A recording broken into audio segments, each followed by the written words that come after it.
Good afternoon, ladies and gentlemen. Greetings from Team Asian Confluence. We extend a very warm welcome to our distinguished panelists and guests for today's NADI conversation entitled Chittagong Through the Ages. Asian Confluence is a think tank institution headquartered in Shillong, Meghalaya that works through research, training, advocacy, and exchange programs towards creating a better understanding of the Eastern South Asian region in the larger framework of the Indo-Pacific region as a confluence of ideas and geographies. Our vision is for a stable and prosperous Asia where ecology is honored, diversity is celebrated, prosperity is shared, sovereignty is respected, and boundaries become connectors. NADI Conversations is our ongoing initiative, which includes a series of webinars and lectures on the common theme to highlight the narrative and celebration of the common riverine and civilization heritage of the nations and people in the Ganga Brahmaputra Meghna Basin. Chittagong, also known as the port city of Bangladesh, is the second largest city in the country. The city, located on the banks of the Karnafuli River, between the hill tracts and the Bay of Bengal, is Bangladesh's second most significant urban center after Dhaka. Chittagong also plays a vital role in the Bangladeshi economy. The Port of Chittagong is one of the world's oldest ports, which has been mentioned in the Ptolemy's world map, the map that was used by the Greco-Roman Society. It is also the principal maritime gateway to the country. It is the busiest international seaport in the Bay of Bengal and the third busiest in South Asia. Through this conversation, we would like to learn and understand about the contributing factors that have been responsible for the growth of Chittagong from ancient times till the present. Our guests for today, ladies and gentlemen, are Professor Shuchandra Ghosh and Ms. Nilova Roy Chaudhary.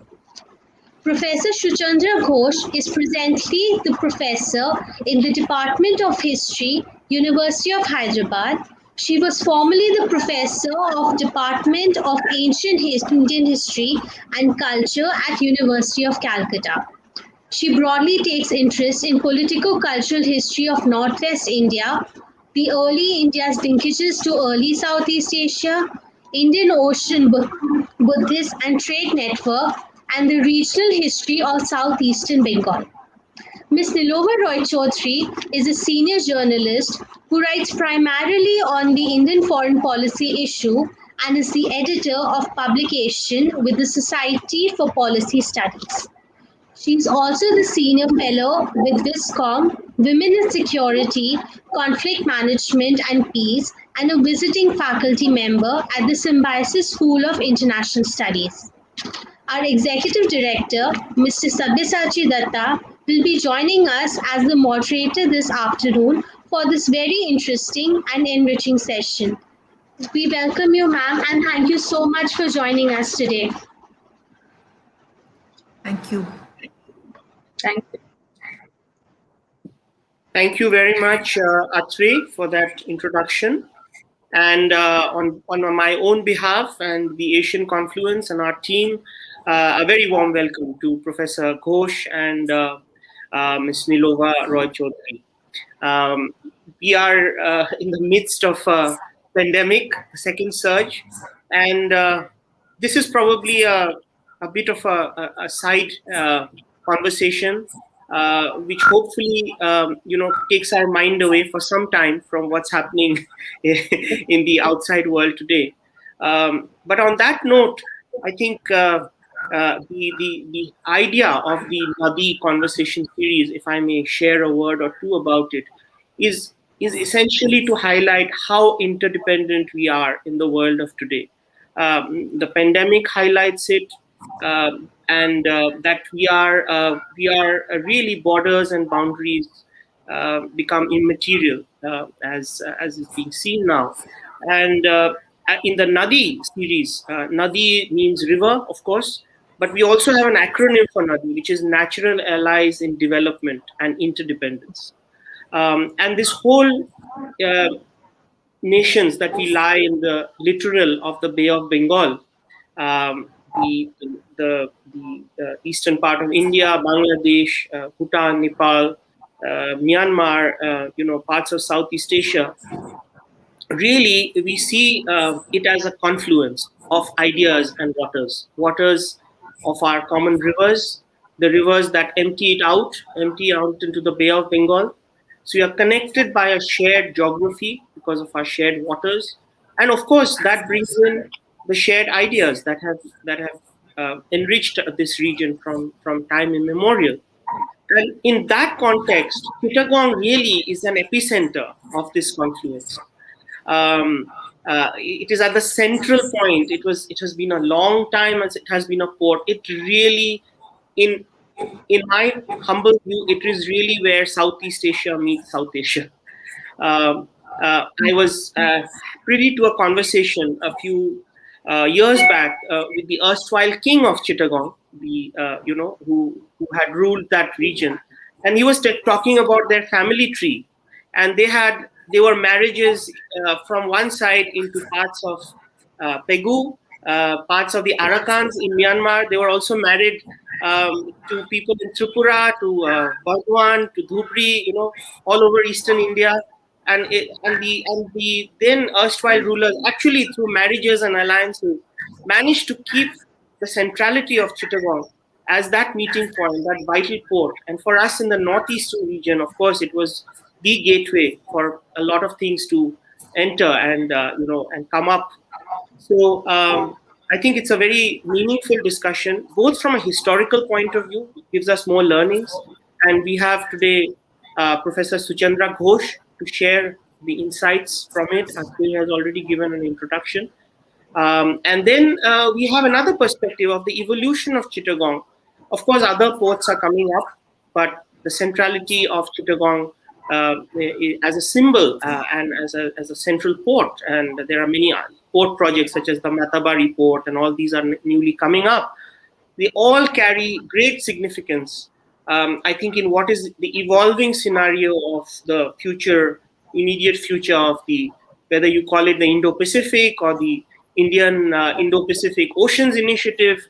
Chittagong, the relationship with Chittagong and the ports at the northernmost cusp of the Bay of Bengal remains central as a building block to stability in the Bay of Bengal, to prosperity in Bay of Bengal, and a free and open Indo-Pacific. So on that count, I would now request Professor Suchandra Ghosh. Professor Ghosh, you have studied, you have written extensively, you are an authority on ancient history of the region. So if you can share with us your perspectives from the historical point of view, and anything else that you share, then we can get the conversation going after the initial presentation by you, and then I will ask Ms. Nilovala Roy-Chaudhary to share her comments. Over to you, Professor Ghosh. Yeah. Thank you so much, Mr. Doctor. And I should thank the Asian Conference for this initiative, because, as rightly pointed out, this is a breakaway from the routine of gloom that we are experiencing in our everyday life now. So looking back, taking notes of the older notes and looking at what I have studied earlier, so it helped me to actually go away from what is happening presently. Now, we all know that Chittagong had a rich. Actually, you have set the tune of my talk by pointing out the centrality of Chittagong. By pointing out the centrality of Chittagong and also the connectedness with Arakan on the one side, Tripura, and there is also a connected history of Kamarupa. So what I intend to do, I intend to look at Chittagong. There is a sound. Can we all mute our mics, those who are not speaking? So that way, the centrality of Chittagong and the connected history, I'll be talking about one or 2 points on the connected history with Arakan or in regions of Southeast Asia in my initial, and then of course when we discuss, we can go along with this. So this rich history of the port had its genesis in the writings of the Arab geographers and the merchants. Like when Chittagong became the Porto Grande de Bengala, this was not the beginning. It had a past, and that past we know from, not from the indigenous sources, which is very significant. We know about it from the writings of the Arab geographers and the merchants. And what we find is that in their writings, the Bay of Bengal, which was particularly the northern Bay of Bengal, which was a very important maritime space between South Asia and Southeast Asia, that looms large. And there they've specifically referred to Bahar-e-Harkand. So Bahar Harkand or Bahar Harikela, that became the term for northern Bay of Bengal. And we all know that when we look at the past of Bengal, there was no Bengal as such. It was a conglomeration of certain subregions. And among the subregions, it was Shomotato, that is present-day Kumilla region, and Horikelo. Those were very important in the case of southeastern Bengal. So these were all different, and they had all the subregions had their own entities, own identities. So it is very significant that when a particular unit of or a subregion is referred to in the records of the Arabic and Persian writers a whole sea is named after that. So that indicates the importance of the region. When we look at Samandar, we find that the text called Bahar or Harkand. First, let me talk about Harkand a little bit. Bahar-e-Harkand is first referred to in the Silsilat al-Tawarik by Suleiman Tajir in 851 CE. And this is the earliest known referencing of the Bay of Bengal. Then what we find is that this is an anonymous author, but the name of the book is Hudud-e-Alam. And in Hudud al-Alam, that is dated roughly around 928 CE, the author talks about Harkand, and he talks about the space as a place on the sea coast. And along with that, he mentions Uranshin, which is Orissa.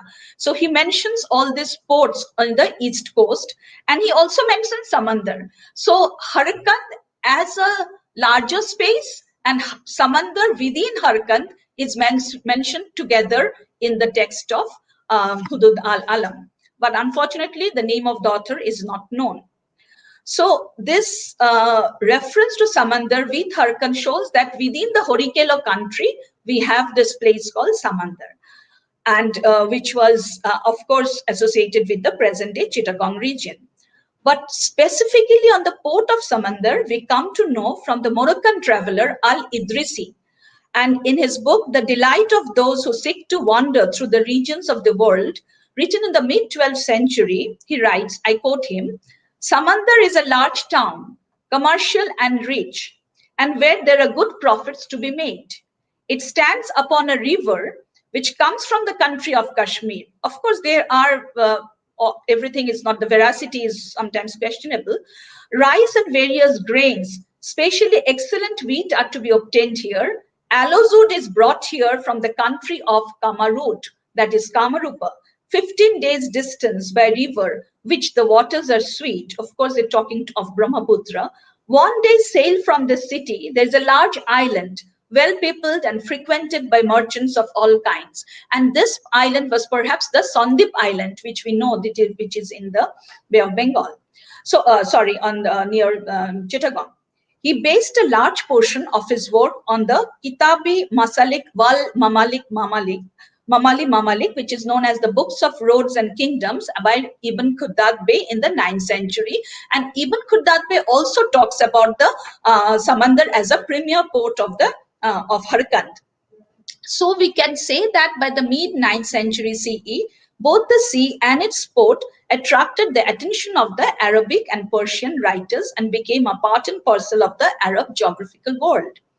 So now the port of Samandar and Harikela, being the only port in the vicinity, had a vast hinterland. I will now go to I have a PowerPoint. So the maps, if you look at the maps, that would be better. I will just share.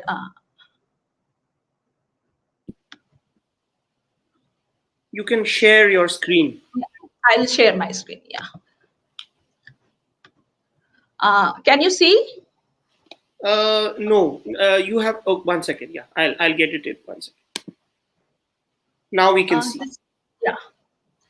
So Yeah. yeah. So this, if you look at this map, here is Horikelo and here is Tamralipto. So what happened is, why I'm saying that by this time, it was important that Horikel becomes very important because it was the only port in the vicinity. Because Tamralipto, which was a very important port, as we know, of Bengal, lost its importance for whatever reasons by the 8th century. After 8th century, we have the Dutpani rock inscription, which talks about the two brothers going from Tamralipto. But after that, we do not have any instance of Tamralipto being talked about in any kind of texts. So what we find is that in the 9th century, Sri Vijaya we all know that, sent a mission to the Pala court in Bengal in a move to expand the Sri Vijaya network. Now, Western Bengal did not have any port at that time, so it must have been the port of Samandar through which the network was to connect. And if we look at this map, this actually gives you an idea of the important ports in the Bay of Bengal world. And this is particularly, I have given those ports which are from the period of 8th to 13th century, which became very vibrant. So here we have the port of Samandar. Now, this port was used as a transit zone for connections between countries across the Bay of Bengal. We know about the location, the geographical location, and therefore it was used as an entrepot. Thus, when in an ancient account of Bengal given by Marwazi's date is 1120 CE, he says that in a town called Harkira, so he also talks of Harikela. So there are different versions by which that Harikela was known. Business is carried on by means of gold coins and cowrie shells, but the latter are more in use. And we know that we had a parallel currency in Bengal of cowrie shells. And these shells reached Horikela from Maldives and was naturally transferred to the hinterlands in the Pala and Shena domain, where cowrie was much used. Now, interestingly, a little later, Ibn Battuta's testimony is also evocative of the demand for cowries in Bengal. And there's a small story. I would like to just mention that while living in Maldives, he procured cowries with some of his jewels and was keen on leaving the island. And there was this wazir who wanted his daughter to get married to Ibn Battuta. So he was not ready to let him go and persuaded him to stay back. Now, the conversation which followed between Wazir and Ibn Battuta is significant. When Ibn Battuta asked the Wazir, "What shall I do with the cowries I bought?" The Wazir replied, "Send one of your companions to sell them for you in Bengal." So the answer is self-explanatory, which shows that cowries used to come to Bengal and the way was through the port of Samandar. Now, the hinterland of this, before going to the hinterland of this port also is very one side, Arakan on the other, and I shall have a brief look at the Arakan connections. But before that, let me show you, these are very two interesting vase inscriptions that we find from Chittagong. Now, just to interrupt, would you be able to do a slideshow, because then the screen? Yeah, sure. Yeah, of course. Our viewers can get a better view then. Right. Is it okay now? I have done the slideshow. The slideshow button is on the bottom. Yeah, right. I have gone to the slideshow. Oh, okay. I went to the up where you have the, okay. Is it okay now? So that you can see the whole screen, I don't want. Yeah, I'm seeing the whole screen now. Oh, you are? Yes. Yeah, but what about you? You all are not seeing? Not? No, we are not. Oh, that's okay. Let's just carry on. It's fine. Yeah. Just carry on. Let me zoom a bit. I think that might help. Yeah. If it is any better. Yeah. So now generally there was this tendency of giving land grants in copperplate charters, but particularly this region was so distinctive. They had land grants in these spots, but that's a different story. But what is important is that on the realm, in the rim of this particular pot, we have a term called Nava Chatta. So Chatta, this Nava is affixed to the term Chatta. So perhaps it is referring to Chotto, which is a new settlement. And we can assume, we cannot be very sure, but we can assume that this is the first epigraphic reference to Chattogram. Now, coming back to the Arakan region. Arakan's history connection with Chattogram was from a very early stage. As you correctly mentioned, that how Arakan was linked with not only with Chittagong but also with Tripura, and there are inscriptions of the Arakanese ruler Ananda Chandra who talks about of making a causeway to Pilakka Vanaka. Pilak is Pilak Pathar in Tripura, southern Tripura, where a Buddhist stupa has been found. But that's another story. I'm not going to that.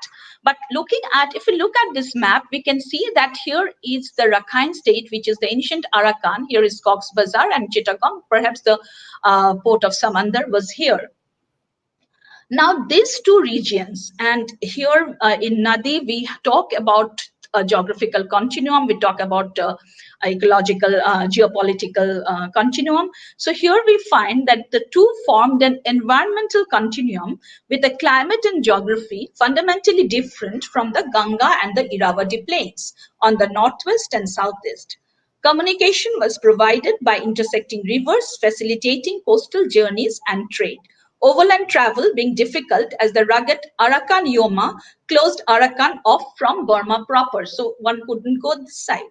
This is precisely the reason no coins have been found in the area of the littoral, the Chittagong hill tracts. So the coastal strip that forms the Arakan littoral is now more than 100 kilometers wide before it reaches the Arakan Yoma, leaving the littoral with its many rivers and islands very open to influences from the Bay of Bengal.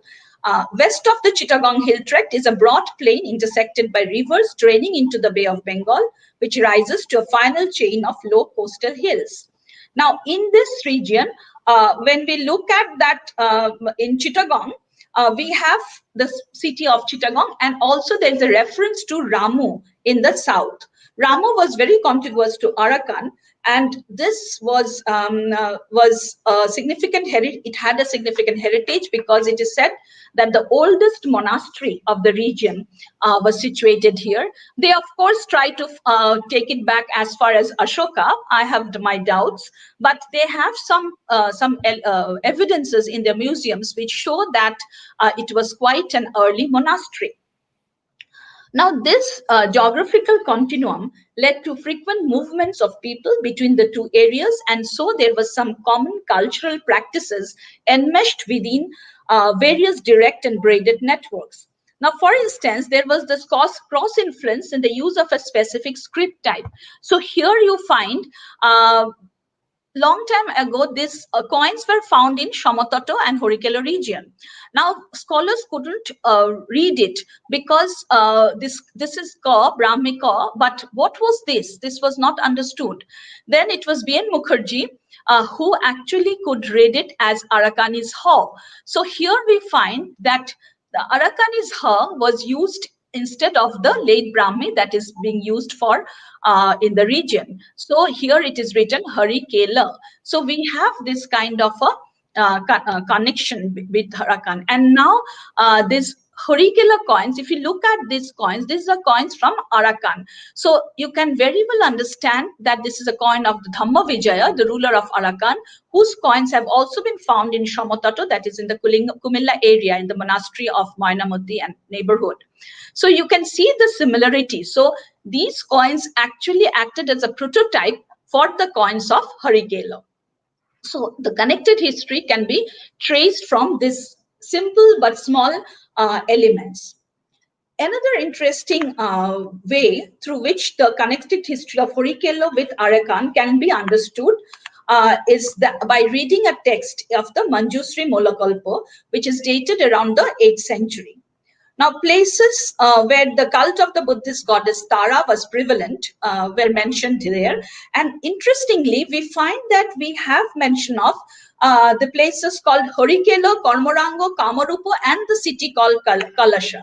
So you have this place. Now, Horikelo, we know it is Chittagong. Karmaranga, there was some confusion, but of late it has been identified with Arakan.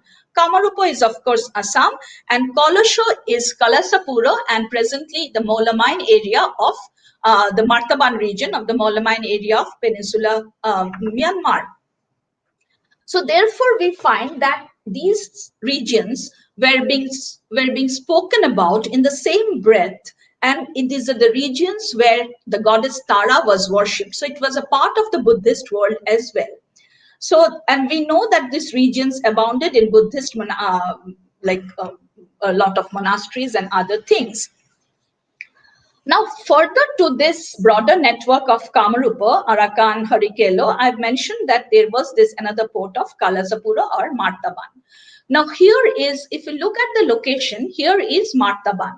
So it was very easy to move along the coast, and they had a kind of a coastal network. We also have to remember that we generally, when we are studying the maritime history, we are looking more onto the high sea voyages. But the coast is also important. The coastal network also plays a very important role. So here we have in Martaban, and it is located on the eastern part of the Martaban range.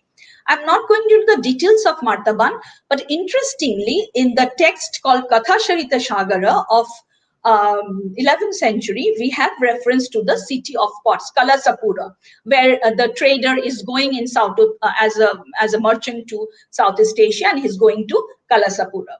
So, and this name Kalasapura comes from this whole idea of this Martaban jar. And even now, if you go there, you will find that a lot of Martaban jars are being actually made, and so it's very difficult to date the jars because it has a continuous history. And even Ibn Battuta talks, and it became so familiar that then at one point of time the term jar was not used, it was like martaban, and Ibn Battuta talks about that carrying martaban filled with lemon when he's going for high sea voyages. So you have such kind of descriptions. Here also, in case of Manjusri Mulakalpa, there is also another shloka which also talks about Shamatato, Horikelo, and then Kolosho, that is Martaban, as the best city, then Kormorango and Arakan. So when we look at these descriptions, we find that there is obviously a connected history which links these regions with each other. After this, I shall briefly talk about art historical evidence, and I'll stop at that. So we have art historical evidences which support involvement of the port in southeastern Bangladesh and with ports in Peninsula Myanmar and Thailand. The important part is that we have profusion of bronze images in the Buddhist sites. And particularly in Harikela, there is in Chittagong, near Chittagong, there's a place called Jewari, which they call Jiuri. And in Jewari, in the mid-1960s, a hoard of 67 small images, bronze images, were found, which showed that there was a metal casting unit and bronze images were made. But the question here is that tin was a trading commodity. Like you need for the bronze, you need tin, but Bengal did not produce tin. But on the other hand, it had a profusion of bronze sculptures widely distributed across the eastern Bay of Bengal and Straits of Malacca region. So thus there had to be links directly or indirectly with tin producing areas. As tin was a trading commodity along the Trans-Asiatic routes, it is possible the southeastern Bengal received its share of tin from the Malay-Isthmian tract. I'll show the map later on. Now, coming to when we look at this art historical evidence, I'm tempted to talk about early mid-century shipwreck in the Java Sea known as the Intan shipwreck. This was excavated in 1997. These days, shipwreck evidences, you all know, are very important for understanding maritime networks. And the artifacts from this shipwreck that will provide graphic evidence of great craftsmanship, advanced technology, and of course cross-cultural influences. So among its cargo, we have an assortment of metal molds and ritual utensils associated with Mahayana Buddhism. Interestingly, I'm not going into the details, we have recovered, scholars have recovered such kind of vajra from the shipwreck. And if you look at the shape of the vajras, this kind of vajra was the southeastern Bengal, and this is from Pilak in southern Tripura.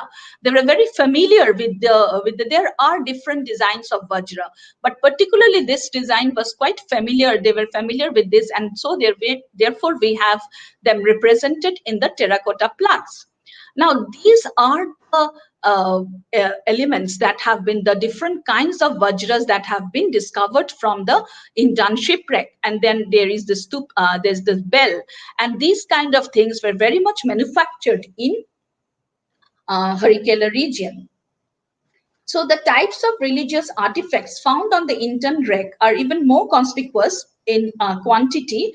There is another major wreck in the Chiribon region nearby to Intan, where we have found more elements. Here, this is an assorted example, more elements of the Mahayana Buddhism. So here you have the bell with the vajra, and then lot of other elements, evidences that has been found. And so it is dated in the late 10th century.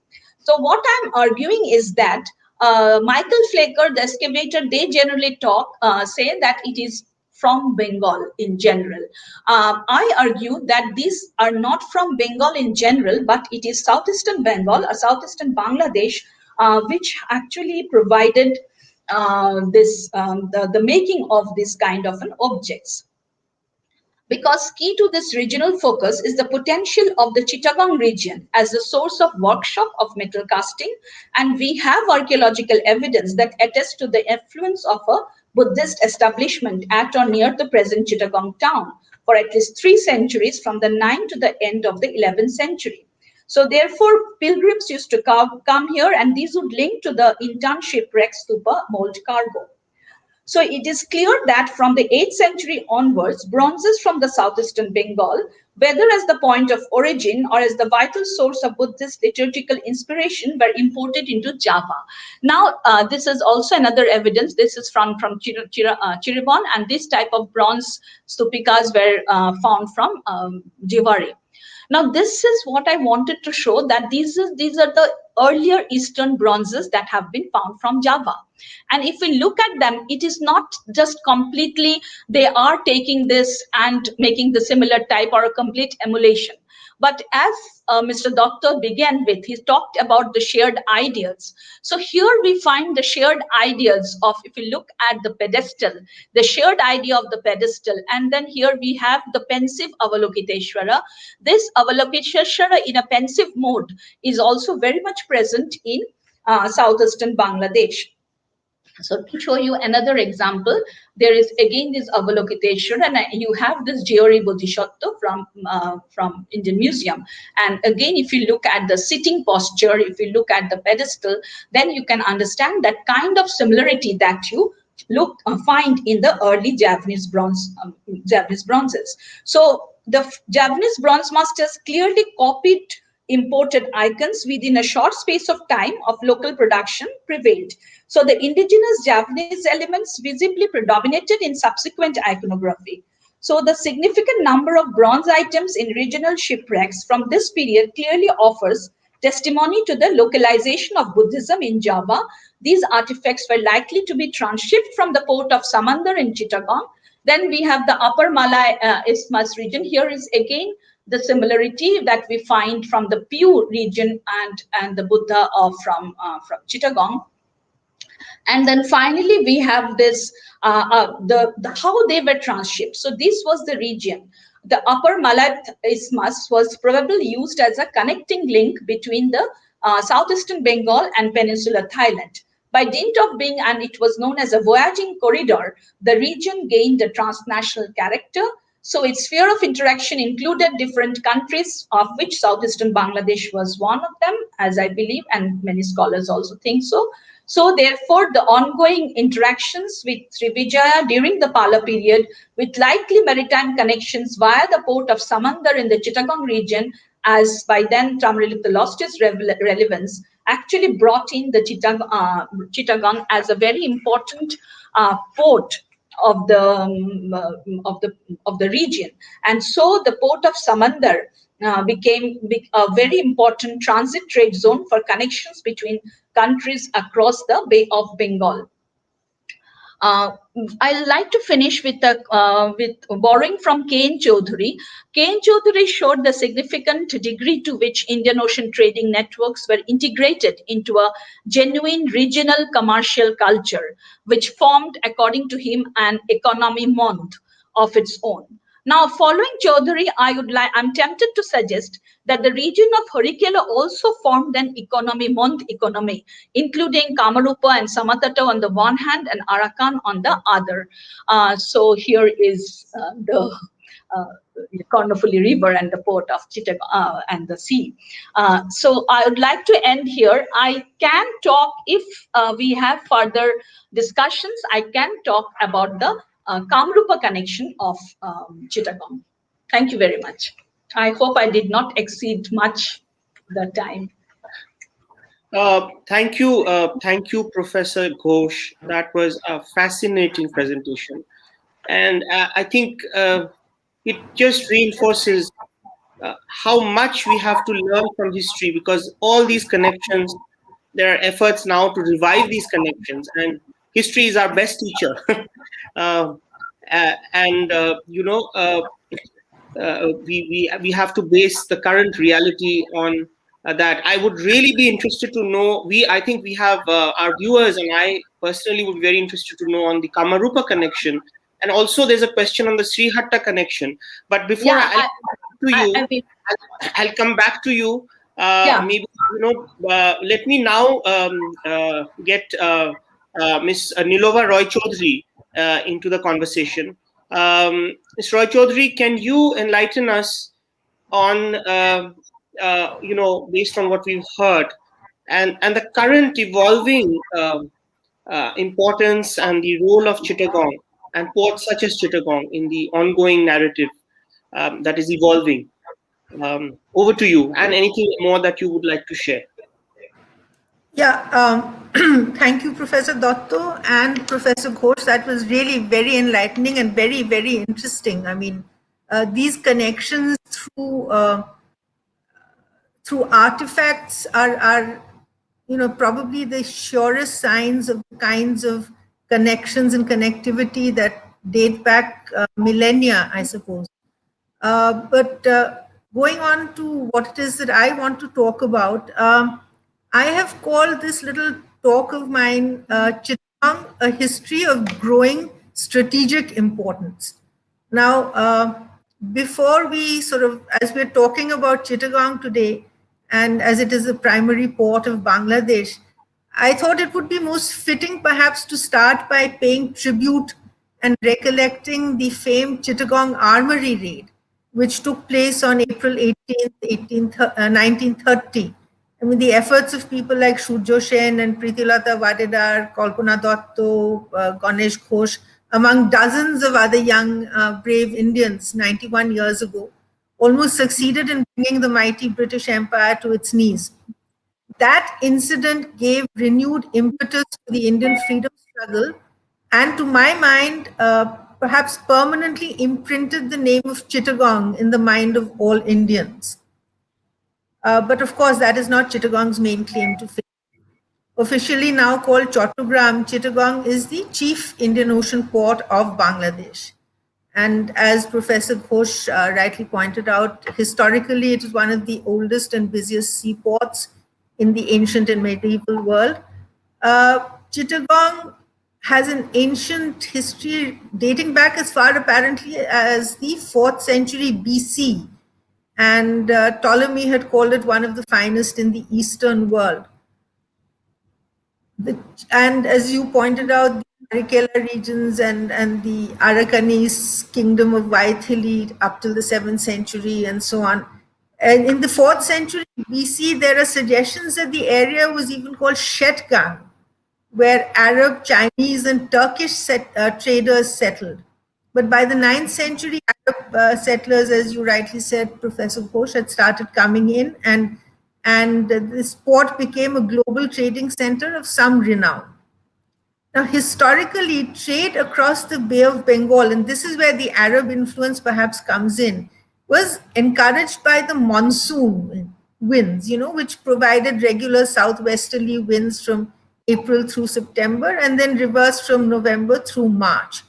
And this regular rainfall along the coastline allowed for intensive agricultural production, thereby producing a regional surplus for trade. Now, from the 8th century onwards, maritime routes between India and China through the Andaman and Nicobar Islands flourished in the ports of the Bay of Bengal, linked to Sumatra and the South China Sea, as Professor Ghosh just pointed out in her presentation. With the advent of Islam, the region turned into the Indian Ocean's commercial pivot area, linking East Asia to Europe. And that, I suppose, is part of the significance of the Chittagong area and this Bay of Bengal region. For centuries, local merchants moved along the stretch of the Coromandel coast to Southeast Asia. And under the Sultanate of Bengal, in the 14th century through to the 16th century, Chinese ceramics entered India in large quantities through the ports of Sonargaon, Shatgaon, and Chittagong, or as it was, whatever its name was at that point of time. Some people even say Islamabad. Now, in the early 16th century, the Portuguese sailed up the Hooghly River to procure Bengal's textiles to be exchanged for spices across Asia. And their trading activities stretched from Shatgaon to Chittagong, covering all the mouths of the tributaries of the river Ganga. The Portuguese colonizers wrested control of the region in the early 16th century, and by then, Chittagong had become the largest seaport in the Sultanate of Bengal. And as Professor Ghosh pointed out, it was called the Porto Grande de Bengala, or the Grand Harbor of Bengal. Now, Portuguese and Venetian voyagers at that point of time in Europe, the Portuguese and the Venetians were amongst the wealthiest and the most sort of prone to adventure and venturing out in search of wealth. So Portuguese and Venetian voyagers arrived in the city, which was described by João de Barros in 1552 as the most famous and wealthy city of the Kingdom of Bengal. It has generally been identified that the city of Bengala, described by early Portuguese and other writers as Chittagong. But I cannot vouch for the verity of that, but this is what I've read and gathered. The piratic raids of the Arakanese and their Portuguese mercenaries led to the dispatch of a strong force by Shaista Khan, the Mughal governor of Bengal, who in 1666 occupied the region that is now the whole Chittagong area. The Europeans left after this Mughal conquest of Bengal, and during the Mughal era, Chittagong was called Islamabad and went on to become an important shipbuilding center serving the Mughal and the Ottoman navies. Following the Battle of Plassey and the growing British dominance, the Nawab of Bengal lost the port, which was then ceded to the British East India Company in 1760. While this marked the beginning of major global economic exchanges, it was only really under the British Empire that the Bay of Bengal emerged as a modern economic space with a huge exchange of capital and people. By the late 19th century, the British dominated the Bay of Bengal as no previous power had ever done, all the way from Madras through to Malacca. Chittagong was constituted as a municipality in 1864, and it grew in different directions along the main routes of transportation. It began formal operations as a modern port under the British in 1888 after the passage of the Port Commissioners Act.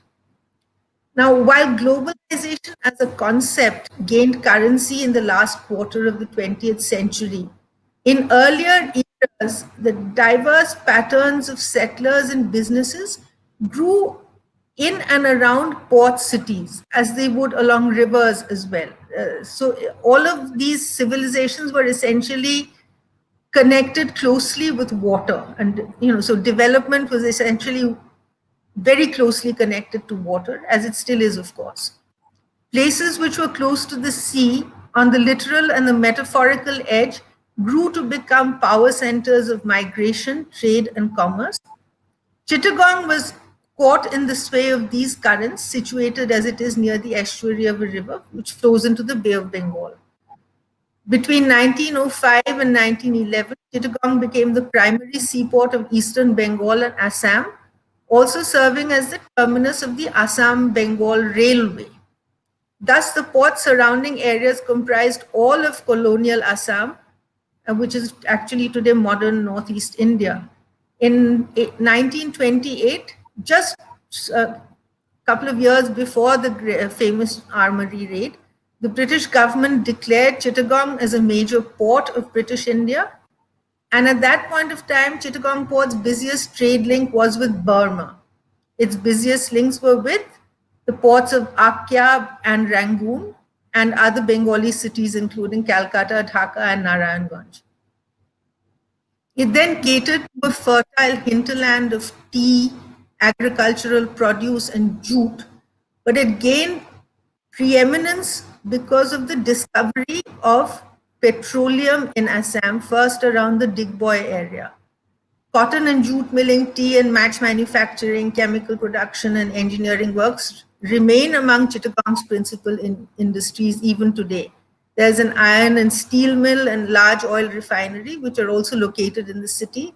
And a large capacity pipeline links the oil refinery with an offshore terminal. During the Second World War, Chittagong was used as an outpost against the Imperial Japanese forces and Burmese fighters. And prior to the partition of India in 1947, the northeast region of British India had flourished as a trade and commerce hub, with the port of Chittagong as one of its major feeders. Chittagong was important for the petroleum industry that developed in Assam and Burma, and it was also used for jute and rice trading. During the Second World War, Chittagong was used by the Allied forces in the Burma campaign. Now, after India was partitioned, after the independence of India and the partition that subsequently happened, the entire tea industry in Assam took a major hit, as it was fully dependent on the Chittagong port for export and imports.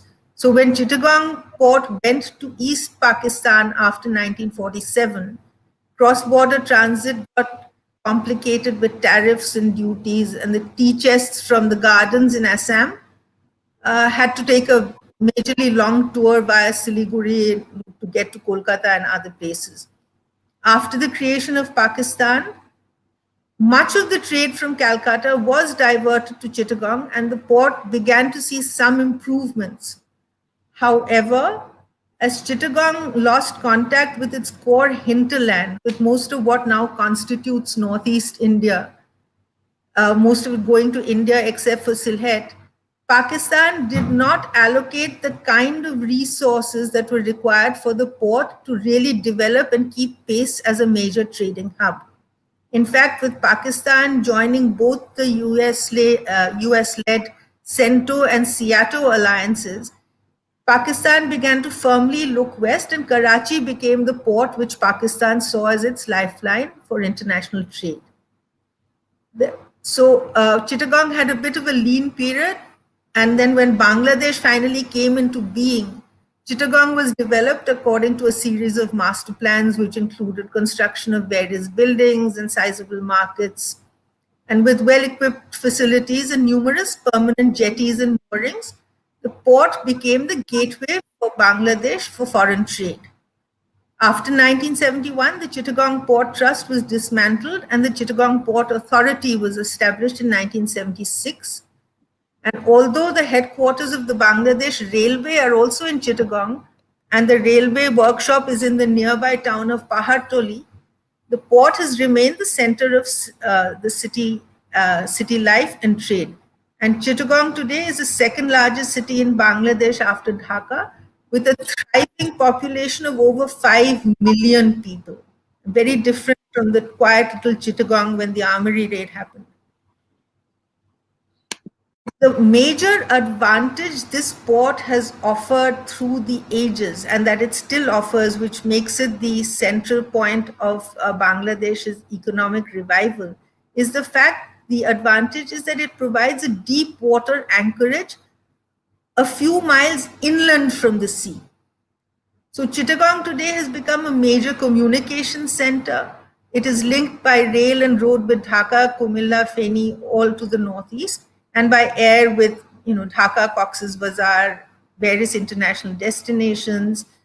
And it is amongst the most important industrial cities in Bangladesh. It has various manufacturing establishments that extend for miles around. Now, what makes this very, very important is the fact that today the reason that we are all sitting up again and taking notice is because Bangladesh, the most critically important reason is that Bangladesh is important, and Chittagong to Bangladesh, because the strategic importance of Bangladesh itself has burgeoned.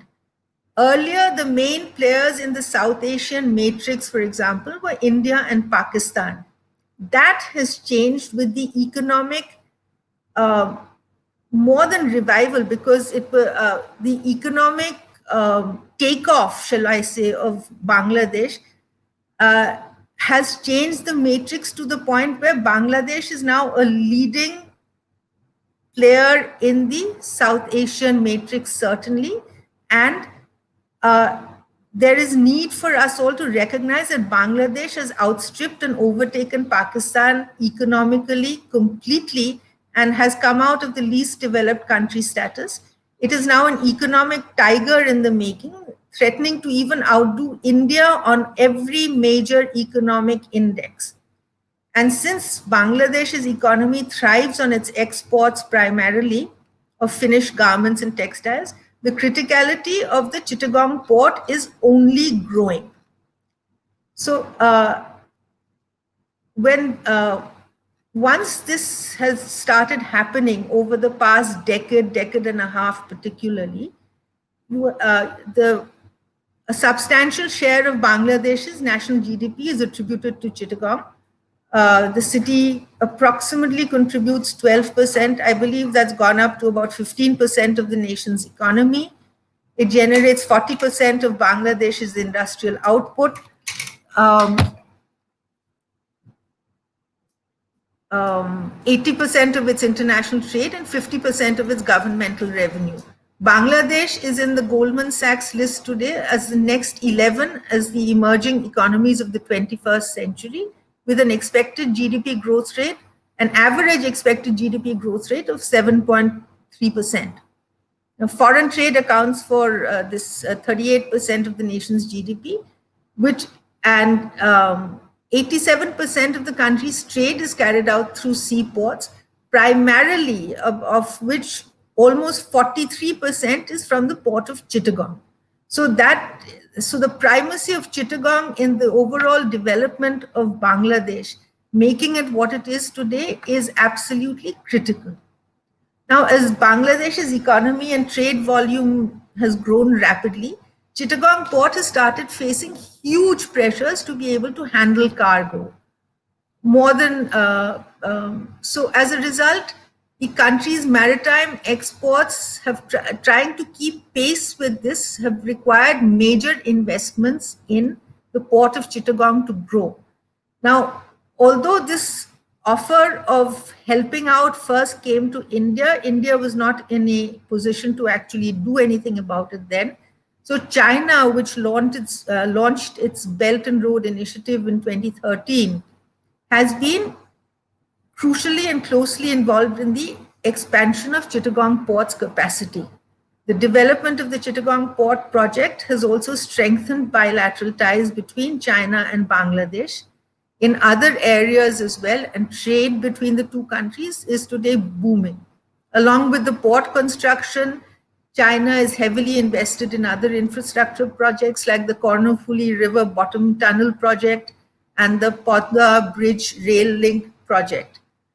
Bangladesh joined the BRI, the Belt and Road Initiative, in 2016 and has found this collaboration very useful to develop its primary seaport and infrastructure, thereby strengthening its interconnectivity with surrounding countries.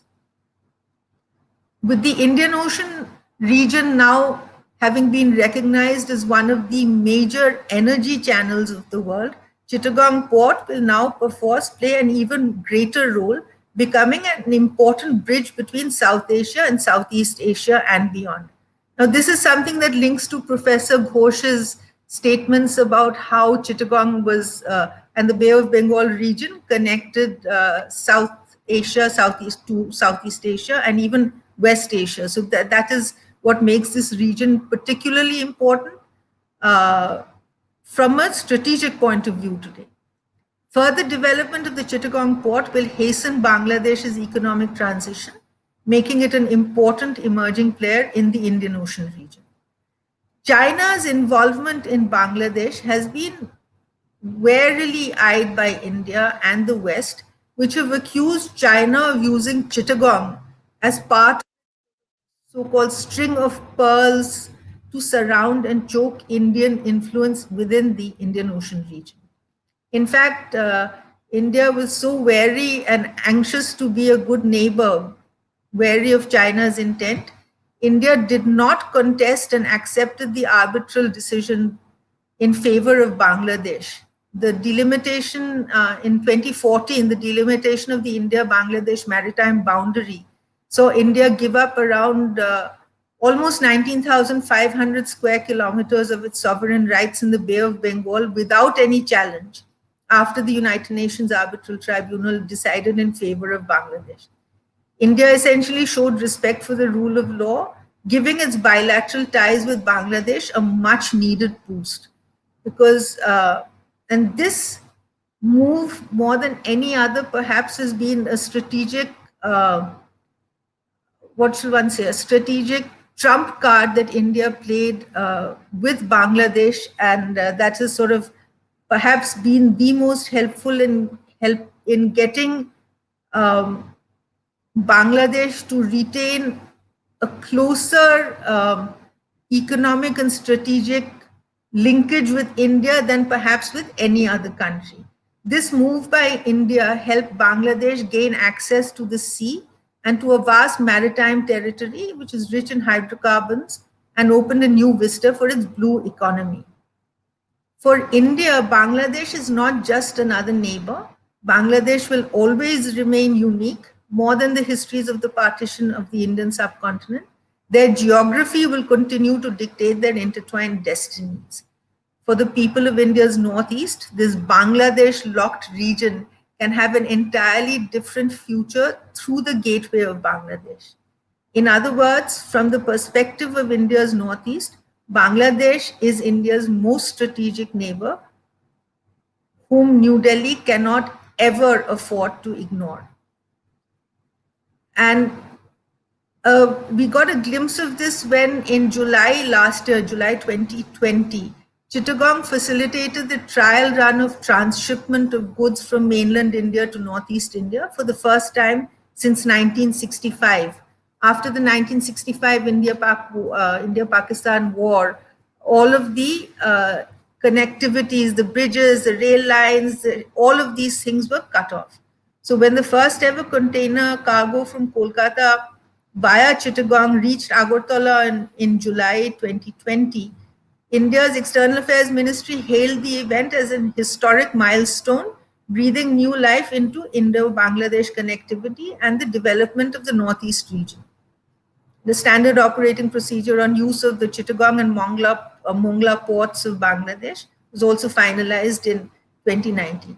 I mean, it's very important to understand the strategic vitalness of Bangladesh for India, because that chicken's neck of the 22-kilometer wide Shiliguri corridor is the only land-based connection to from mainland India to most of northeast India.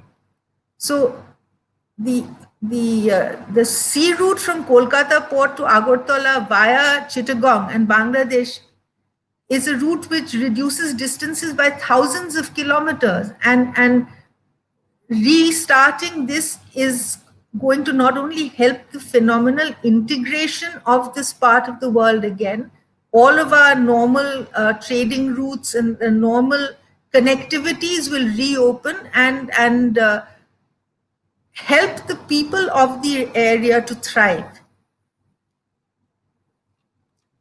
Now, so this is the criticality of Bangladesh for India, and the Lovaji, because of the time factor, I request you to kind of just two more minutes, and I'm done.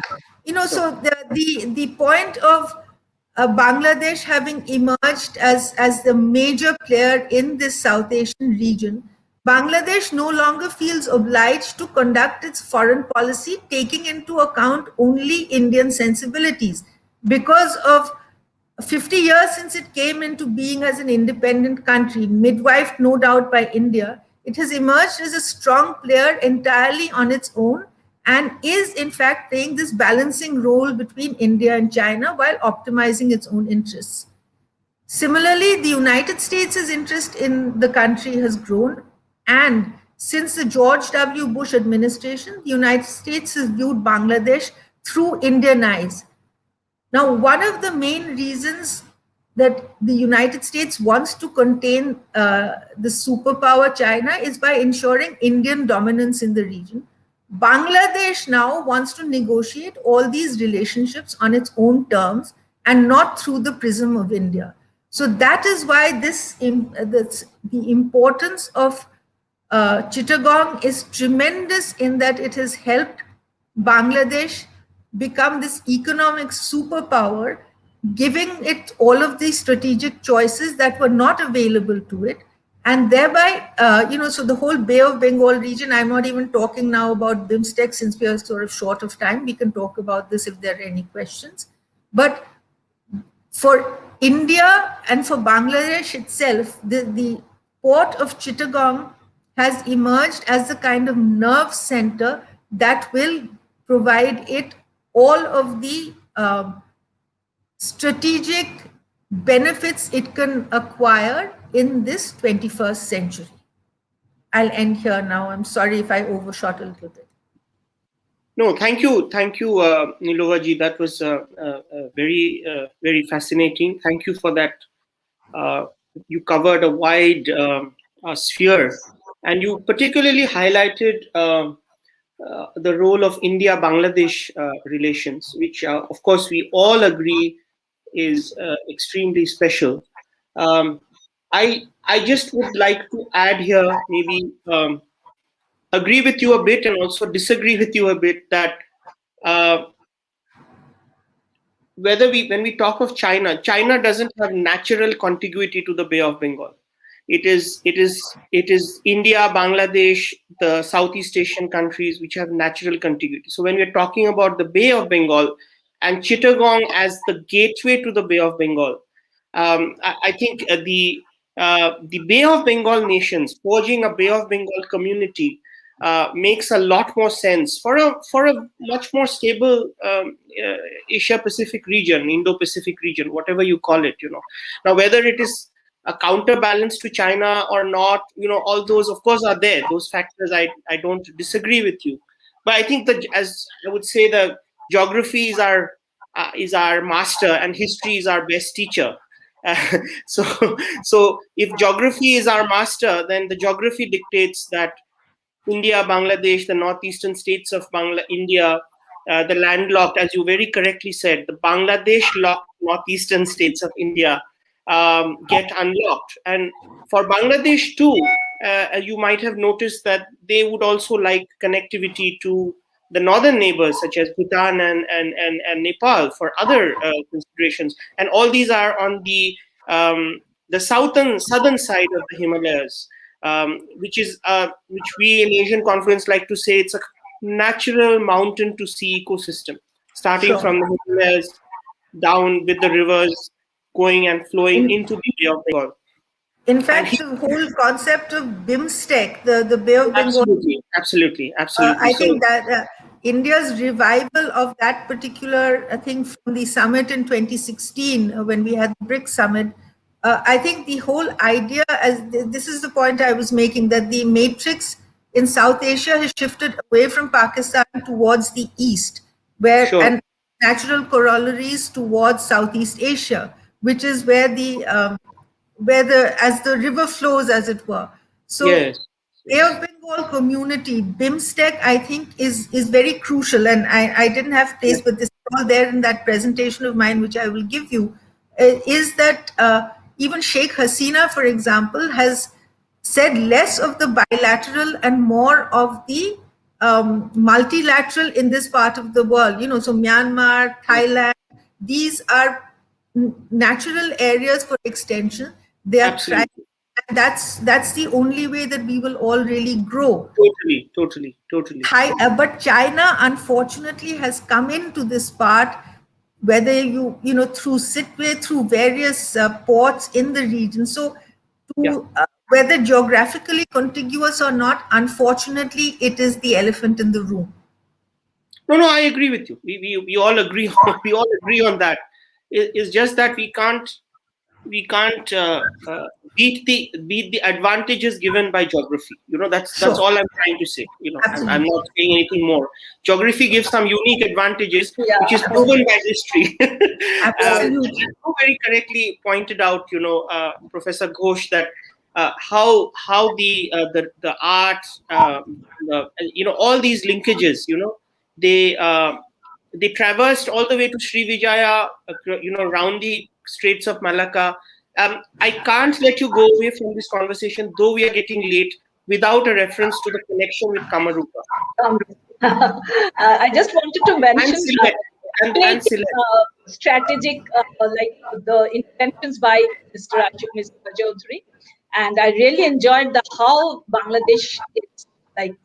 And I agree for that being guided with China, how it comes out, Chittagong as an important. And totally also now we are also talking about a Bay of Bengal community.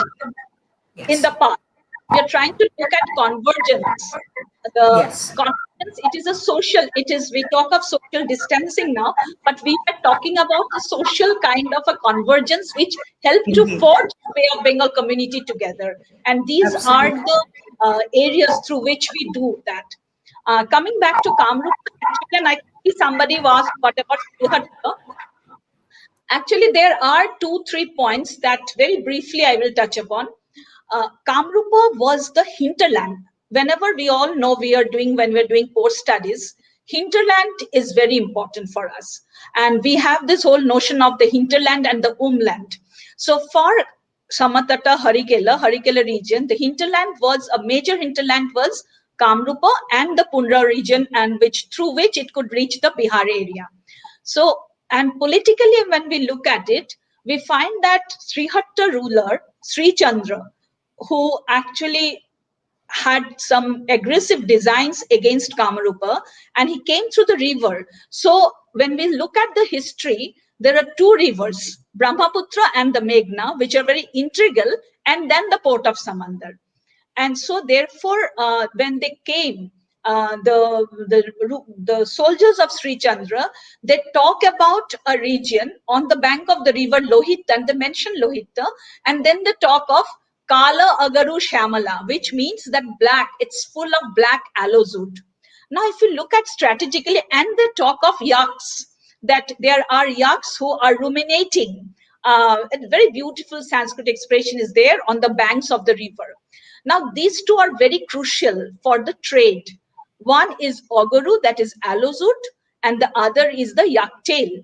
And both are used in all kind of rituals, Brahmanical, Buddhist, and Islamic rituals. So therefore, they became a very important trading item from Kamarupa, and thus we have this Arab geographers, Arab merchants writing that it takes 15 days of alloys to go from Kamarupa to the port of Samandar. Actually, the route would be the big logs would be just flowed into the Brahmaputra. Brahmaputra would reach the Meghna, and from the Meghna would go to the port of Samandar. So this way, the thing actually moved on, and therefore you have two very important trading items which Kamrupa catered to. And 1225, we have a Chinese text called Zhao Rugua Zhufanzi. Now, Zhao Rugua or Zhao Rugua, he was a customs officer. And he talks about the different kind of things coming from different areas sitting in southern China, in Guangzhou region. And he says that we have aloe and he calls black aloe and which are very costly. That's because the black aloes is going from northeast India, so that you can see the route. It takes a long time, so naturally the cost is much more than the normal aloe. So therefore, Srihatto was very much linked with politically, and the ruler of Srihatto wanted to have control over Kamrupa. So Kamrupa and Horikelo was linked strategically and through the trade network. Moreover, if we read Ibn Battuta, we find that he went from the port of Sutkawan, which was also Samandar. He went to Sylhet. We all know that he was going to Shah Jalal, the Sufi thing, and he went through Kamrup. So Kamrup was the go-between. So it was in the middle of the route which Ibn Battuta took from Harikela, that's from Chittagong, Harikela, for going to Sylhet. So we have different kinds of directions, and of course, political history has a lot of more to say. So basically, it was the river, and it was the riverine network. It is said in the inscriptions of Assam that the king, Pala ruler of Assam, Rachitam no Chakra. So the river, he is actually having a riverine battle with the ruler of Srihatta and Banga. So that way, these were all linked out. And so Kamrup was very much an important hinterland in the growth of the port of Samandar. It provided the two major economic objects. So Alozut and the thing. Yeah. So Thank you so much. I'm from Northeast. I'm actually from Northeast. I'm born in Jorhat and from Shilchar. So I have a kind of you have the first-hand feel of the ground. Passion when I come to talk to Kamarup. No, absolutely. I have a similar passion talking about Bangladesh because my parents or sort of forefathers were from Kumilla actually. So it's Bangladesh is quite a passion. So I guess for me too. all of us, I think they are all Eastern connected. All of us are connected and very closely. Yes. Indeed. Absolutely. Indeed. I mean, my forefathers are from Sylhet, so we have right. My mother's family from Sylhet, fathers from Mymensingh. There you go. Mothers from Mymensingh, fathers from Kumilla. So there. We all linked, maybe we're even related, And my father's family lived in Sylhet for a very long time. So Baba used to talk a lot about Sylhet. So it's I can one see of some those... of our friends in Bangladesh who have joined on Facebook, and I think they would be happy to know. And we are running out of time, but I must say that this has been an extremely very interesting conversation. Thank you both for your excellent presentations. And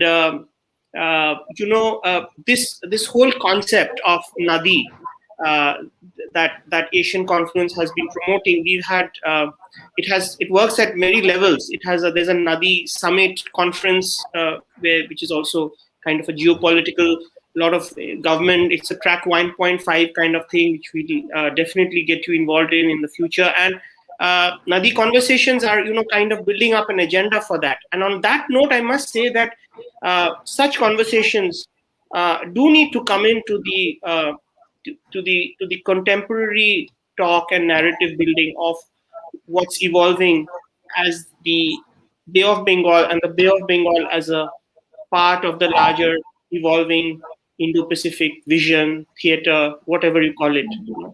And of course, how it all works together with the BRI, it need not be in conflict with BRI. It can all be complementary. And the Indo-Pacific as well.